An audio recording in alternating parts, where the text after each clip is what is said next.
اسفره یکی از شهرهای آباد و زیبای ولایت سوخت است که در حوزه قطارکوه‌های رنگارنگ ترکستان در خمی اسفره لکان با بلندی 800 متر از سطح بر جایگیر است. باشندگان شهر اسفره در پرورش و استحصال غله، شاله، پیله، سبزوات، میوه‌های خشک و تر شهرت یارند. هنگامی که در اینجا قرار داشته مردم در تردد جمع آوری زحمت یک ساله‌شان بودند. یکی در جواز روغن می‌کشید و دیگری شاله و قسمت دیگر میوه و سبزوات را با طرزهای گوناگون ذخیره می‌کرد.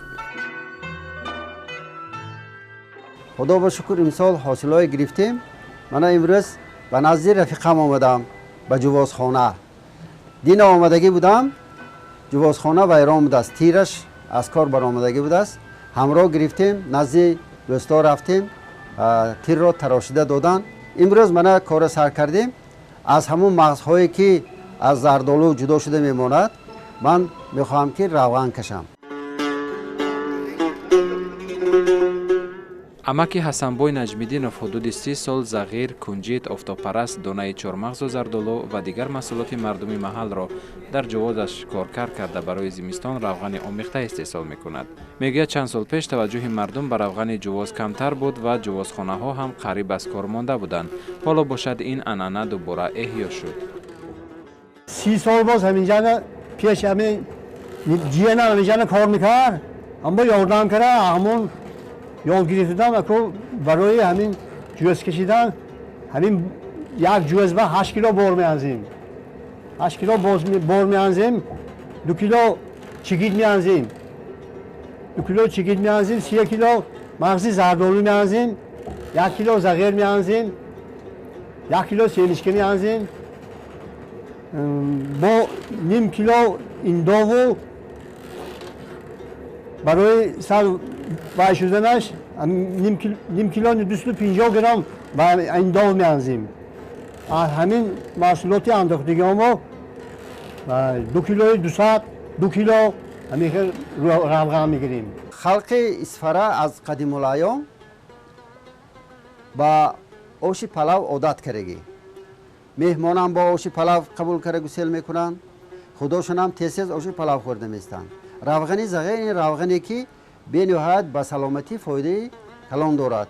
و 15 یک مینوت با 15 با وای میشه چرخ میزنه 15 دقیقه میگرده. طلبگاه بسیار راحت ها رسی ها بودستین خیلی مثال کنیم روس‌های هم باشین کودن آش پلاو یا بسیار رو میذاره. شریکان من جوزکش وای پسراش رفته رسی به جوزخانه هم ساخته همونجا کار کردیم آمد. نامبرده در یک روز 3 مرتبه جواز کشیده نتیجه زحمتی کارش از 5 تا 10 لیتر روغن تیار میکند. از بس که محصولات خام از دانگی های گوناگون میوه و دیگر زراعت های وطنی است، روغنش را در موسم سرما مفید به ارگانیسم میشمارد. اگه پیش وقت برای دورگی میگفتن که همون دورگی زغیر با پخال زغیر کتی زغیر خودش میکشیدن میجوزن. پخالش کتی. چیگید نمیاندن هیچ نه، فقط پخالی همون زغیر کتی زغیر انداخته. پیش وقت کو حاضر کو پریستو بیجاست که آخر افتیکو و حال کریستو پیش دوری خیزان برای دورگی امتی میکنید. اینا بسیار هم داغ نمیکنید، میانه داغ میکنید. بسیار داغ کنید اگر بهش میزوزه از مغزش هم با میانه داغ میکنید. 50 کیلوگرم مغز را روغن کنم تمام سال برای عائله‌ام میرسد. بغیر از این به رفیق‌ها هم داده میتوانم. یک تنیم تا مهمانا بیاد آش کره میتیم. من امروز روغن کشیده خدا خواهد نبیرم رو توی کردنی فوتی کر ماندگی خدا خواهد ماهی اکتبر به نبیرم توی میکنم. حاضر توی ها سبک شدگی پیرکی اینجا یک آدم من آینده به داده بودم و آدمم او زمینش اینجا ده بهار شده که کار کرده نمیتونه و کار باز کرد 1 سال محکم استاد اینجا محکم نیستاد که کار کرده یرما کردیم. یک روز به 3 تا جوز میکشیم پیرکی ها یک سال با اقلا 30 لیتر روغنی زغیر باشد، نامش زغیرو لیکن روغنی همین دانه ها 30 لیتر باشد، اگر همین برای یک آیله کفایه میکند. اگر که شما همه اوقات با این تیار نمی کنید، اساسا آش پلاو سونه یک اوقات خوراکی دیگر هست، نامش شوله کچیری میگویم، از ماش تیار کرده میشد. همون با اگر شما همین روغن زغیر داغ کرده سوده همون کتی پخته و غیر از این برویش با جرغات آمیخته کرده اگر ریزی دیگر بینهایت با مزه میشد.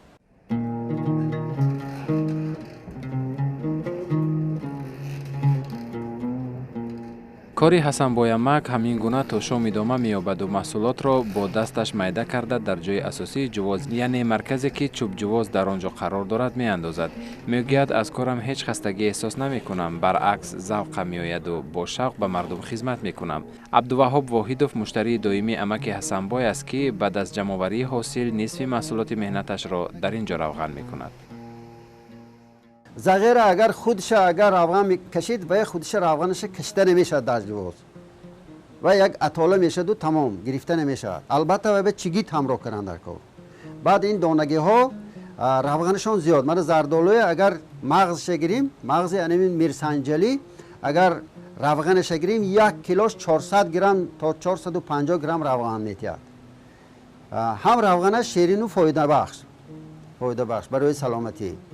برای همین آمیخته کننگر با هم صفتش نقض میشد و هم با مزه تر میشد و با لذیذتر پلاو لذیذتر میشد. با قبل حسن بوی نجمیدینов قبلا نیز چنین جوازخانه ها در منطقه وجود داشتند. حتی محله با نام جوازکشان معمول بود و مرحله به مرحله این عنعنه از بین رفت. در اون وقت جوازکشان با اسب یا دست جواز میکشیدند که این کاری نهایت دشوار بود. پیش اسبا رو اسب کتر میکردم یا خر کتی میکشیدم کنده واکر استودم. من سونی آبکی کردم. من سونی پیش میسو گیریم وای یک کندی کلام بود، خداشون هم چغ میزدم. انتین وقتی کندی کلام کتی خداشون سر عدد میکردن دیگه خیلی میسو گیرم. اون وقت ما یاش بود دیگه اونده ما های دیده بودیم میسو گیرم. من که خدا ما که این دین حاضر با ترقی کرده با زمان. من حاضر مثال که آبکی بود، آب کتی دیگه. محله جوازکشان این اسفاره با از محله جوی بالا سر میشد تا گنبزیه. یک جویباری کلان از دایره جدا شده ایستاده مابین محله کتی فرامده آمدگی. حالا هم انا همون محله با همون جوی نسبتا معیده شده ماندگی و آب کتی نیه و همون جاهای پیشینه همون تردیسیون همون آدم ها اولادکی خانهشان با قوه برق ساختگی آب جواز و جوازخانه ساختگی. جوازخانهش روغن میکشد، آب جوازش شعله میکوبد. اگر امک حسن بوی مردم منطقه را با روغن جواز تامین کند، عبدالمطلب زکیروف با هنر قنادی میانی نه تنها مردم جمهوری حتی بیرون از آن هم محبوبیت پیدا کرده است. گرچند نام برده دستیاری پدر یعنی پسر ندارد، اما همسر و دخترانش همیشه به او کمک می نمایند و قندهای ملی آماده می کنند. من یاد ندادم و ها 2 ساله 3 ساله میشن میبیاد همینجا به همون دیگه وی بینی چند قدر بچه چی که برابر سیم دختر چند میبیاد اینمی کرتی منه کرتا مای میپوشد قدش که برابر سنی گوریچ که باین میانش میبندد کالش به چیته که میبندد اینجا قنده پتام من حرکت دارد، بچه حرکت دارد. خدا داد هایکو همه همش فرزندان خودش تقسیم شدگی. من یاد ندادم و ها دیده ایستاده همین وی من گرفتگی.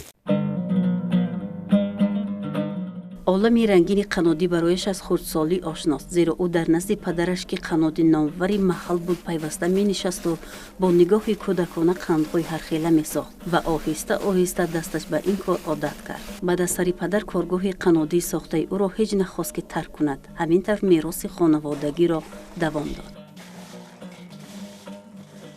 با همین کسب شما پدرم توی خوب می رفتن. هر یک حولی اسفره یک بار نه 2 بار یا 3 بار همجا رفته قند ریختگی. پدرم همه خلق اسفره میشناسن. میبیانم این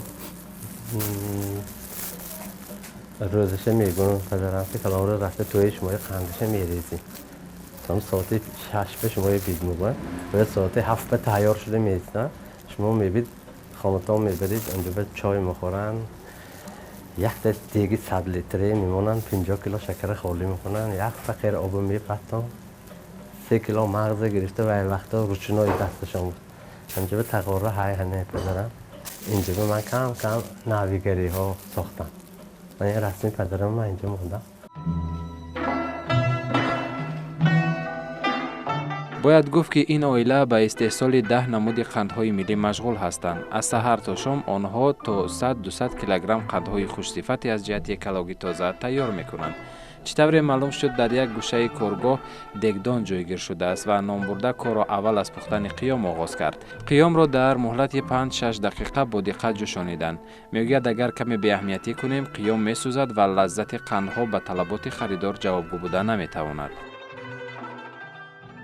بازار برام 3 روز 4 روز نشته خلق میتیم ده هر روز سویجیم برام خیلی 100 کیلو ساخته مونده تا قاق شده نشه خیلی نمیفروشم آدمای هم مثلا میبیاد آدمای فریب نمیکنید ده فریب کنید آدمای ملایم کتم پروشیده میبره قند سخت دیگه نمیخره اکو من به آسان دیگر کسا قیم یک قیمو میسا سوز دیگه نمیدونم به چی ساختن نمیکنن ببینید آشپز بسیار نانوای بسیار قصاب بسیار قندلات کم اینه یک قدی خطا میکنید قند ویرانه لیمون کسلاته اگر گرمش مول شود انمین میستد آب مکشو اگر لیمون کسلاته کم میشد خودی که نمک پس میشد همین میستد شکر میشد انمین یالترس کنه میونه شیشه بری نه انمی شیشه شکر میشن ما سوزد تلخ میشد بچه چوبه اگر بخورد ممکن زیان میشه بعد از جوشانیدن قیام را در روی چونی قالب ریختند و پس آن را با دست زود جمع نمودند تا سخت نشدن محصولات آن را از دستگاه قالب براری نیز گذرانیدند. این یک نمودی محصولات بود که 3 رنگ را در بر میگرفت: سرخ، سبز و زرد. رنگ ها را نیز نامبرده خودش آماده میکند. میگوید استحصال این نوع قند هم آسان و هم خریدارانی زیاد دارد. اکو هم آسان گوید همش آسانو خب همش مهنت کرند اکو مهنت کنید همش آسان نفهمید همینه نفهمید اگر خیم مثلا من میدونم که کای به اونجا موندن دکو کای کشالو کردن دکو کای درنی آرد بپفتن دکو همشه ویشه این کار وقت بسیار میگرد برای نمان من برای این کار انجام دادم تا ساعتی 12 یک شب کار میکنم کارم همیشه جا میکنم خواب رو من 2 ساعت 3 ساعت بسیارش 4 ساعت خواب میرم 24 ساعت این یک هفته برای خودم یک روز جدا کرگی برای مانده شوی خیلی خواب میرم و کار نمیکنم هم تو دم میگیرم یک روز برای سلامتی دم میگیرم با کار خیر دوام داده کشتم بغیر از این نوع قند موصوف با طرز دیگر را همراه عائله‌اش در مدت کوتاه آماده کردند. با گفت ابومطلب زکیروف این طرز قدیمی محصولات قنادی است که پدرش تیار میکرد و حتی خریداران خود را دارد. آن را نیز در دستگاه قالب براری که از پدر مانده است به چنین شکل درآوردند. تو موندی من تو میقپن نه زیر میکنم اینجا جس شد که جس شده اینجا من اینو تو میکنم من میپذارم این چیتاش باشتم من تو قطع کردیم تو آوردیم این بعد آرز که برای دیگهش نچسبیدن در مرحله سیوم آنها قندی با دانگی ها را انجام دادند. آن نیز تجهیزات مخصوصی خود را داشت. قناد اول محصولات را در دیگ پخته سپس تا پس نشدن حرارت قیام آن را با دانگی ها همین طور آمیخته میکرد و نهایت چنین قندهای سفید دانه‌دار حاصل شد. بازار دیدن که خلق همون طلبات زور همه آمد نزدی من یاد بودم من رفتن اینجا او کام استای نه جنم استای نه قرآن تپه اومدم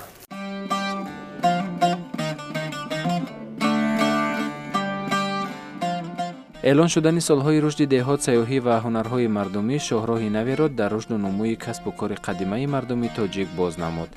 هر هنروری که در وجودش هنر جوش میزد و امکان صیقل آن را نداشت، از این پدیده روح و الهام تازه گرفت و از نو به احیای هنر نهفته پرداخت. سلیم جان دهقانوف از زمره آنهایی است که هنر شانه تراشی را در این منطقه دوباره تولید کرد. در برابر شانه باز نوهای زیادی ارمغان آماده می کند که هر یکی آنها معنی و محتوای خود را دارد. همین درخت زردآلو دربارش پدرمون میگفتن، بابامون میگفتن، ما همین میدونیم که زردآلو چی به دارو، کدام وقت به این استفاده بردن که از این چی ها ساختن ممکن، کدام اسباب روزگار ساختن ممکن که آدمیزاد حالانکه آدمی ساده میبردگی یک جاش درد نکند و برعکس به وی فایده دید.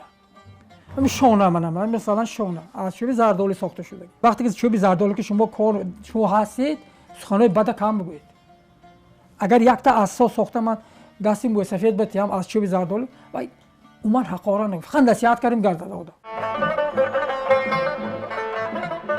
استاد سلام جان میگوید تا نیمه عصر 20 در حدود ولایت سوخت در برخی از منطقه ها گذرگاه های شانه تراشان بودند که متاسف از بین رفتند. به اطلاع استاد انواع شانه مردمی که هم از جهت اکولوژی پاکند و هم به سلامتی مفید خیلی گوناگونند.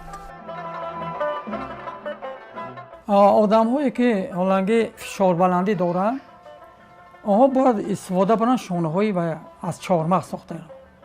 این فشار های پس میکنند. کمتر و هاشون نظم میکنند حالتشون.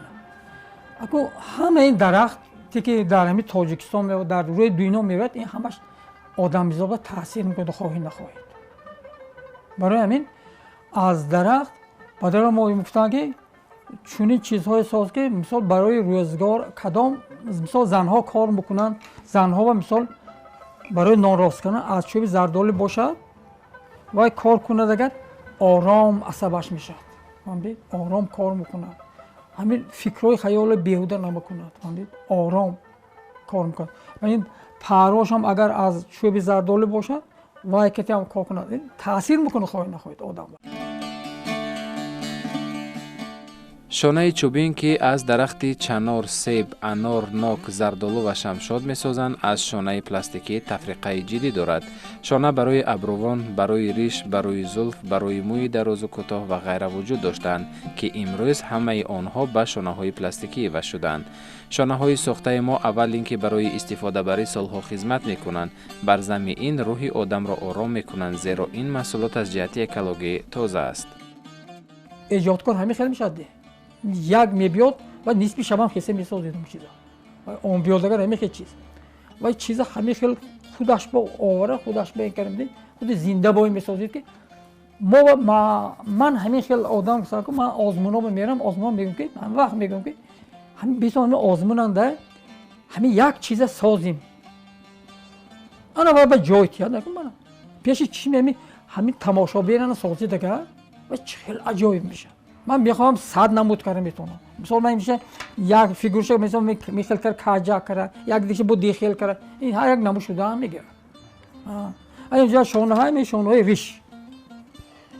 آدمی با صفت ریشش رو شونه کردم با. فهمیدی؟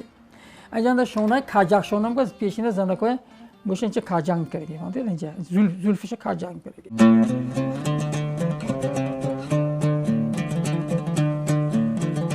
چطوری معلوم است حدود منطقه اسفره برای پرورش بهترین نوهای شالی معمول است و هر یک خواجگی به مقدار ضروری برای ذخیره زمستانه خود و فروش شالی می‌کنند. حالا قسمتی از حاصل شالی را غنداشته در آبجوازها کوفته ذخیره نموده ایستادند. رفشن مدمینف هر سال به مقدار 25 لینچه برنج به دست می‌آورد و همه را در آبجواز همسایه‌اش می‌کوبد.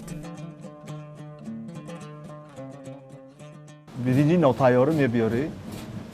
همین دو قابچه دو نیم قابچه سه قابچه میبیارید هر یک تاش حسابی یک دو قابچه یک نیمچه برنج میتیه همون آورده پفته حسابی باد کرده 4 بار 5 بار باد میکنه برنج تیار میشه حسابی قریب 1 ساعت که میزنه همچنان محصولات خام و آورده همیننده زن کوفته ایستاده همین از دو سه قابچه یک لیمچه برنج 40 کیلو 50 کیلو برنج میتیه همین حسابی آورده من مردم کره گیته براسیه شاله های دوریده میکوبن کوفته شاله ها رو خاک میکنن خاک کرده بعد جوازخانه آب جواز میبرن من در آب جواز استودیم خودم شاله کاشته نمیتونم چون که مانند زمینی شاله میکاشتگیم نیست من دهقان لکن دوم به هست همراه میریم شاله میکوبیم برنجش من بیام یک قابچه میتیم این دامادم اگر یک قابچه تیاد دیگرش یک قابچه تیاد من بس خیلی بازار به میبرورم انمی آب جواز انده میکوبم این اساسا آب جواز های اسفره با قوه آب کار میکند همون چرخشه آب در میزناند از برنج وقتش قریب شدگی از آدم طاقمو چین کرده توپ کرده میایستاد کمک کرد بعد خوش شود گرسونه آورده آب جواز میکند هر کس خودش میبیاره دو لیمچه سی لیمچه 4 لیمچه میبیاره میکوبه گیرا میبره همین حقی آب جواز میپرتد و گیته میبره صاحبای من بار خودش میبیاد میکوبه تابی دیلش مثال باد کرده برنج صفاتناک کرده گیته میبره در بین مردم اسفره برنج زود هضم شونده دیوزیره خیلی معمول است. در برابر این باز چند نوع دیگر را نیز میکارند. به قول باشندگان در این موضع تعداد آبجوازهای قدیمی خیلی زیاد است و در همه موسم کار میکنند. مردم قسم شالی را کوفته برنج میکنند و نصف دیگر را همان طور ذخیره کرده در وقتهای ضروری به کار میبرند. دیوزیره ثابت یک نمود چمپیون برام دیگه چمپیون یک 3-4 نمودی برنج است. پیش سال دیوزیره و ناز بود از اکراز چمپیون کردی چمپیون ها صورتش نه از اون نمونه کرده سبی واکسی منه اینش دیوزیره و یک چمپیون اساسا ما به برنجی سورتی دیوزیره میگویم همین هم چند نمودش هست یک سرخچش هست و بعد با سفیدش هست برنج استحصال میکنن برای خودشان ذخیره میکنن باقی موندهش بازار به برده میفروشن روز یکشنبه بازار به دهقانا میبرورن کار در اینجا نیز خیلی جالب بود از 93 متر دورتر چقوری وجود داشت که به آن شالی میاندازند لینکوب دسته است که به نوگش دندانهای چویانی درازیش تا 1 متر شنانیده نوگ دیگری آن را به خودچه 3 متر دورتر پیوست کردند. به واسطه اسباب دیگری مخصوصی چوبی شمال صنعی حاصل نموده برنج رو از پتاسک شاله تازه می‌کردند. آب جواز باید همین خیل خود پیش مثلا چخیل میکفتن در جوز شاله حاضر این هم همین ساختش همین خیل رنگ همون کار میکند برای همین صفت شاله بینهایت نازم میشد همون پرده ای که در روی برنج هست همون پرده پاگزه گرفته میشد انا بعد آش پلو به مزه میشد یک بار میاندازید میزنه میگیرید 5 مرتبه باد میکنید میگیرید و اینجا باد کرد میگیرید 5 مرتبه انا تیار میشد بعد 7 ساعت 8 ساعت میزنه سفید مثلا تیار از 5 صادق در قابچه 8 قابچه برنج گیتم شالی بعد سانی برنج شود تا 200 کیلو 300 کیلو می برنج تازه در قابچه 8 قابچه می شالی میشد ای 5 صادق تا 25 قابچه وای میکنیم می آب جوز کنیم بیم یک لای شود یک دومه سیمه میخوریم میرسه ذخیره همین 20 لیگه 25 لیگه تا 30 لیگه خانواده انورجان اسمان فلکای ثمره کشتهشان را گرفته ذخیره نمودند و اکنون به شغل دائمیشان که گهواره سازی هست آغاز بخشیدند. هنگامی که به حولی آنها وارد شدیم صحن بنا پر از گهواره ها بود. عیان شد که این پشت هفتم عائله گهواره ساز است. او در سن 12 سالگی این شغل را انتخاب کرده و همکنون نزدیک 50 سال باز به مردم گهواره می سازد. وقتی که ما خردسال بودیم پدرم گهواره ساز بودم ما از خوردی همین هنر گهواره سازی بینهایت مایل کردگی بودم همین هنر بینهایت دوست می داشتم وقتی که ما کلانتر شدیم به بای رسیدیم با همین هنرهای گهواره سازی همین عائله خدا ما خیلی رواج و رونق داده ایستادیم. پیشتر گهواره ها این طور بود. که از قدیمه گوییم گر این طور بود. حاضر گهواره زمانوی میگوییم من این به گذشته برفت. ما حالی حاضر فقط با اصول کندکاری گهواره های همشه فسان کرده بازارها برآورده نامون نصیب ما یافته خورده ایستاده ایم.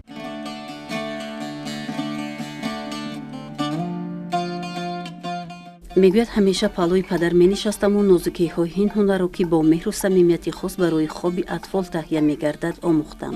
به قبلش پیش از همه باید استفاده محصولات رو به نوبت گرفت. گهواره باید حتما از چوب بید باشد. فرقیت کارهای ما از دیگر هنرمندان همین است که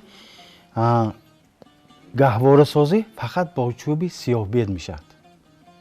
چوب سیاه بیدی که این فقط ماه اپریل از 5 تا 10 اپریل کار کرده می شد. فقط با تبر کار کرده می شد.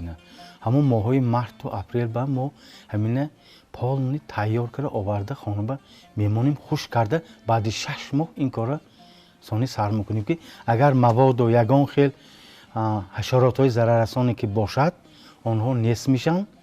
بعد با حاضر من نشان میدم با نمکاب کرده سانی گواره ما میسازیم. چوب ما پیشکی ذخیره میکنیم. اگر ذخیره نکنیم این گهواره ساخته نمیشد. مثلا ترکتی گهواره ساخته نمیشد. خط ماه مارت اخیر مارت همین ماه مارت 25 تا 10 اپریل ما ذخیره میکنیم همین چیزا. سانی بعد 6 ماه میبینیم که خوش شد نقص شد گرفته کاربست کرده سانی به بازارها میبراریم. زنهای ما هم همین از بازار این متاهای میگیرن آورده خانه به میدوزن جهازشه. ما یک چی گویم یک وی خدا موقتی روی انصاف نرخ مونده همین چیزا میفروشیم. استادهای گهواره‌ساز هنگام ساختن گهواره هنر خود را با مهر و محبت بی‌اندازه به کودکی سار می‌دارند. واقعا هم هنرمند زحمت کشیده کوشش می‌کند که گهواره راحت بخش و منقش باشد و به طفل از آغاز احساس زیباپرستی را تقدیم نماید. همین گهواره هر یک استاد مهر مانده ساختنش دکار که همون بچه‌ای که همین اند خامرد نقص خورود نقص کلان شود. آینده یک آدمی عالم آدمی یک دانشمند شود. همین خیلی مفتم. همین طلبات شما نگاه میکنیم میپرسن که گواره وزمین نکنید گواره سبکتر کر سازید ما با همون چه خیل وای شودگه فرمایش شودگه همین خیلی ما ساختن میگیم. از من گهواره این مثال گهواره نو میگوییم ما پیش این بازیچه‌ها آمیریختن بازیچه‌های پلاستماسه. اگه ازی هم تو کنید دیگر بازیچه‌های پلاستماسه بچه‌هاش دهنش به میکند و از جهتی اکولوژی تازه نیه. لیکن این چیزا همش از جهتی اکولوژی تازه همین که بازی کرده میشیند یگان خیلی بازیچه‌های وای دکار نیه. اینو ببینید من همین که خواهد دستش شده موید همین که بازی کرده میشیند گوارم.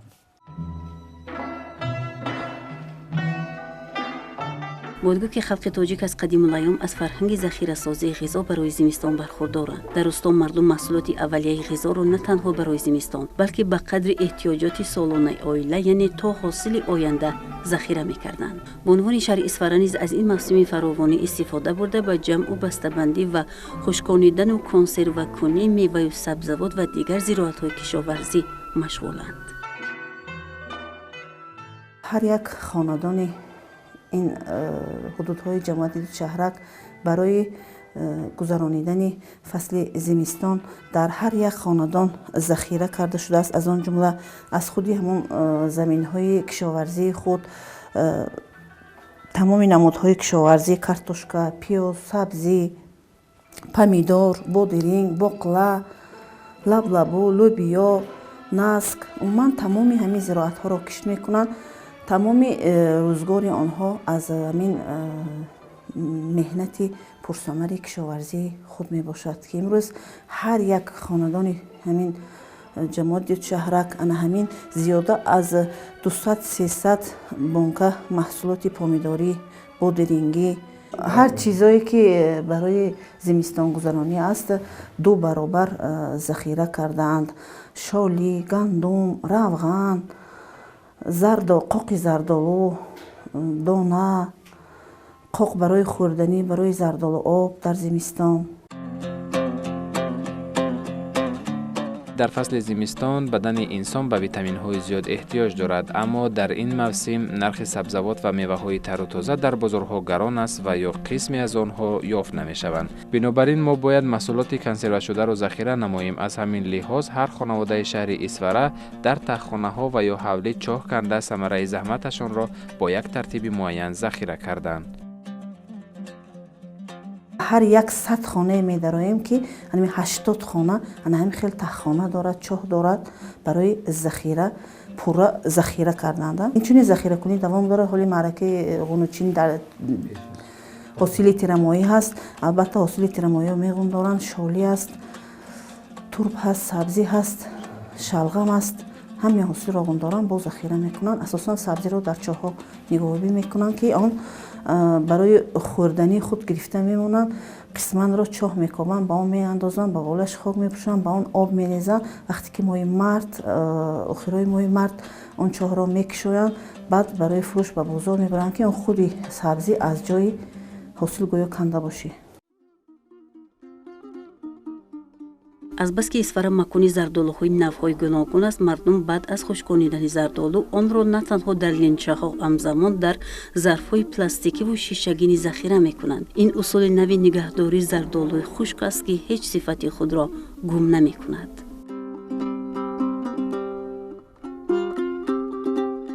تمام روزگار خود از همین شغل می‌یابند و محصولات خود را نیز امروز به کوچه و بازار برآورده برای فروش می‌دهند. زندگی آسایشته و تنج دارند.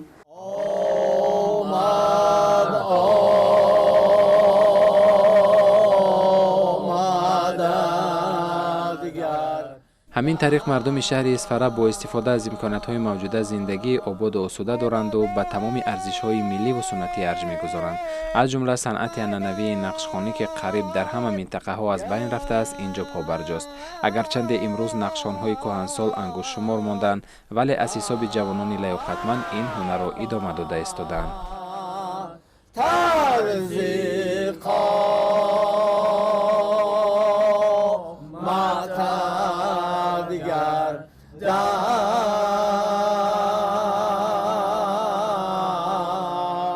یک میراثی گرانبهای خدا مایه. من بچه های یاش با یاد هستیم. اینها چندم قسم اینها پیش هم با بچه ها بود. دانشگاه های کنسرواتوری با دانشگاه صنعتی دوشنبه بانی فاکولته صنعت خوجان به شاگرده و رفته است. اونجا ده واها میداند یاد گیته اینجا همونجا هم در کار ساز. دیگر رایان ها کتی بچه ها کتی میخوند همون هم کتی همکاری کرده میخوند به همون وقتای ایت شود. دیگر بعضی چیزی من تلفن تی میپرسد، من با میگم همین چیز قریب که تمام تاجیکستان حالا خدا خواهد آینده تمام تاجیکستان این چیزی میخونند، چون این چیز عالی درجه قالب معینش است.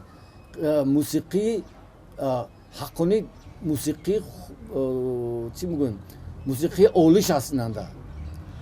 هم متنش تربیوی، متنش همون این با وصف کلمه داماد شبیه توی عروسی که هست، این متنش تربیوی.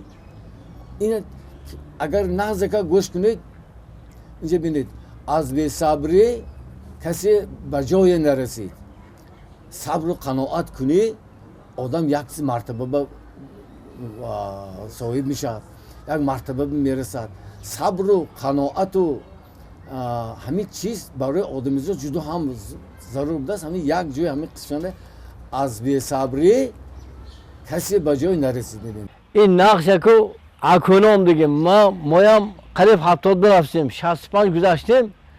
همین پیشا توی برم میخواد نقشه خونده آدمای کلانو میدرامد تماشا میکنیم. من عمده خودمو من استادمو افشی من عثمان جاناکا همین نقشه کمیتو یاد گرفتیم اکو. من یاد گرفته یا یک توی با گویم من اکو عثمان جان استادمو کردیم. ما چند بار توی برفتیم اکو من یک کتابو میگم که همین عنعنه تاجیک خودمو همین نقشه نقش یاد گرفتن در کار. نقش یاد گرفتن همین نقشه توی با رفته گفته گشتن رکاده اکو.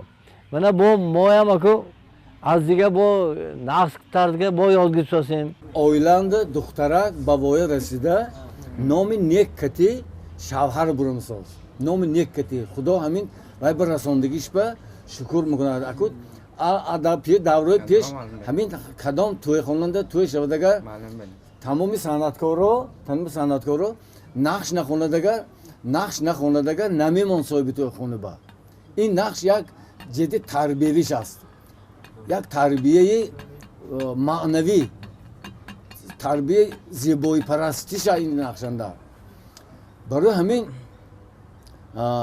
از قدیم از دوره های یک چند عصرهای پیشینه از دوره زیبا پری دوره عمر حافظ همین حافظای نامدار شش مقام اسفره که نامشون تاریخی شش مقام ماندگی همین نقش اسفره همین خیلی سه قسمتی ساخته از نسل به نسل از دهان به دهان گذشته من تا دوره ما آمد با ما از استادان زیبا با ریحان مرزا خانم سالی و امی که مراد جان یولبرس و امی که قاری محمد جان امی که همین استادای ما خطی همکاری کردگی همشون جاهشون جان شد گذاشتن و آواها ما میراث گرفتیم حاضر که من جمالدین من دیگه شاگردا بچه‌ها به یاد داشتیم که همین انعنه ملی اسفره که خلق تاجیکی که از بایگری حساب کنیم میشد چون که دیگه هیچ کی ساخته نمیتونه از دوره این غزلی عبدالرحمن جومی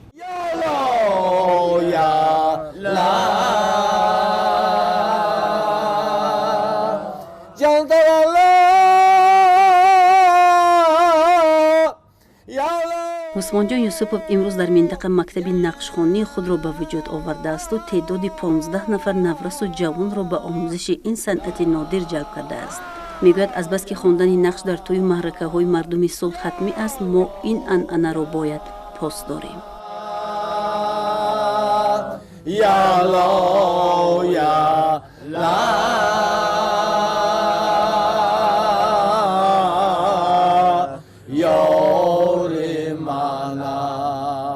این بچه ها خودشون همشون من التماس کردن که اینها یک گروهی کلان من خوجنبه تول کردم استادیون خوجنبه تول کردم یک گروهی کلان همین بچه ها بود اینها از یک محل اساسا از محلی شما نابولم رفتن که از همونجا باز قلچه مزار و عراقشلاق همین اساسا جماعت دیهات نابولم که شهرک همین چیز به توجهش کلان همین چیز به توجهش زیاد این بچه ها و اینها پیشنگی تمام کرد رفته بودن که من دیرکتور مکتب چیز زده استاد همین چیزی همین بچه های ما چندین جان برآمدهای نقص کرد ما جو خوشحال شدیم و ما التماس کنیم که با همین عنعنه دوام کنند گفته همون ریشه ها ریشه های چخوری چشمقام و عنعنه های قدیمی صنعتکاری اسفره همون های که اینو توجه میکنه بچه ها همه یاشته ها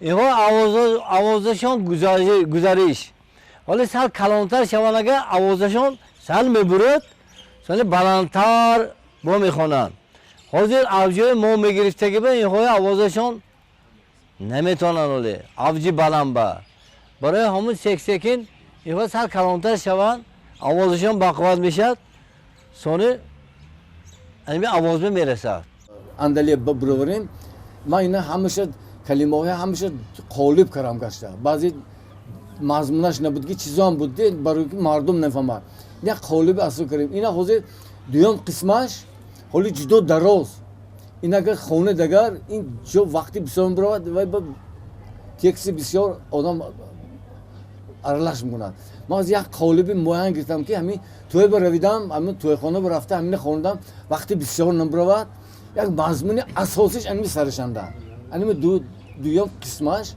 قسمی ریزش یکم باشه دویم قسمش دیگه خیلی ضرب باشه قسمی سیومش با دیگه خیلی ضرب سه ضربیت خونده میشه دینا یا قادر ذوالجلال اگرچند این جوانان حالا به پورگی جنبه‌های صنعت نقشخوانی را از خود نکردند، اما از تلاش‌هایشان پی برده می شود که آنها توجه به آموزش این هنر را دارند. همین طریق با راهنمایی استادان صاحب تجربه چند اثر را الکی از خود کرده و با همراهی آنها می‌خوانند.